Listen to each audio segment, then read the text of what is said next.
And the one that was absolutely ideal was this one, concentrated solar power. The principle of this is that you use solar tracking mirrors to focus the sun's heat onto a point and use that heat to turn water to steam to drive turbines. And it produces electricity twice as efficiently as photovoltaics. And it's got some very interesting synergies. First of all, both technologies work very well in hot, sunny desert locations.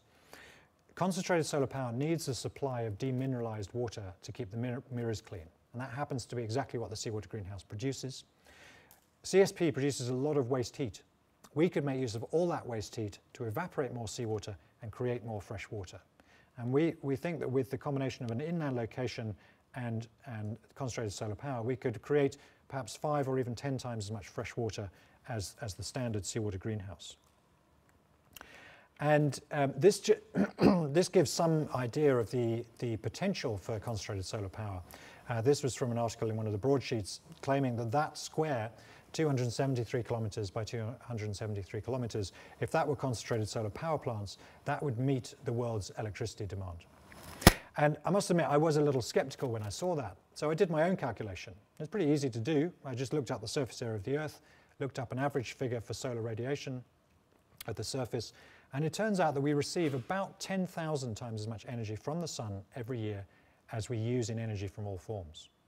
And I'm not pretending that this shift to a solar economy is going to be an easy one, but that statistic does at least suggest that it's possible.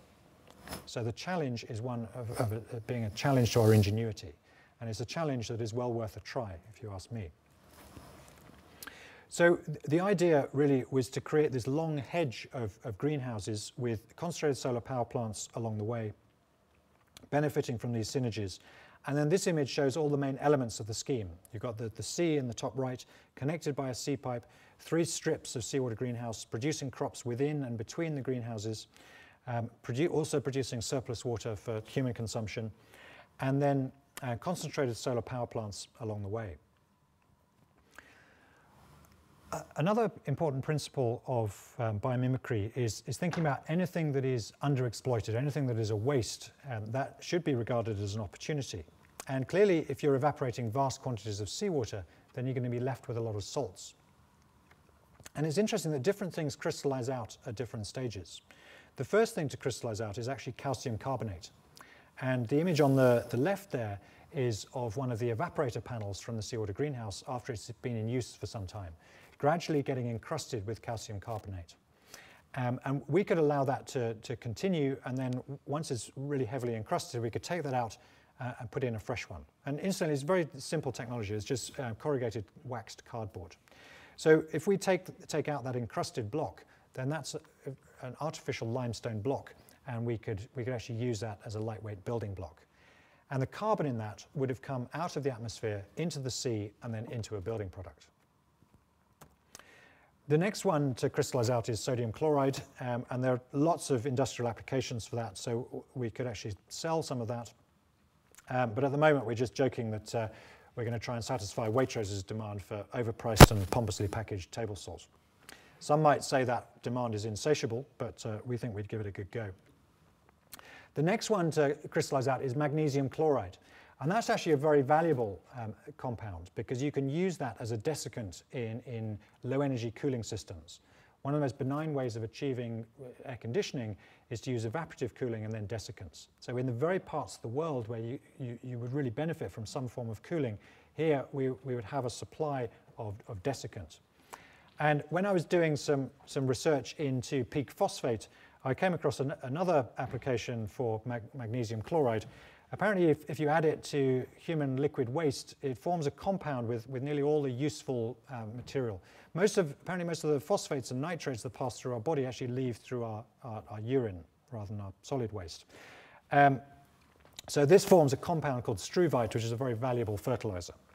So we think there's scope for another Waitrose product there. Overpriced and pompously packaged urine salts. It's a winner. And after that, you get pretty much every element of the periodic table, even gold and uranium, but don't tell the uranium huggers. And we're certainly not going to be able to reclaim the gold viably, but we should be able to reclaim quite a lot of the elements within that seawater and use that to remineralize and fertilize the desert soil. because at the moment we have a very linear approach to our agriculture. We apply vast quantities of fertilizer to the soil. A lot of it gets washed straight into river systems and out to sea.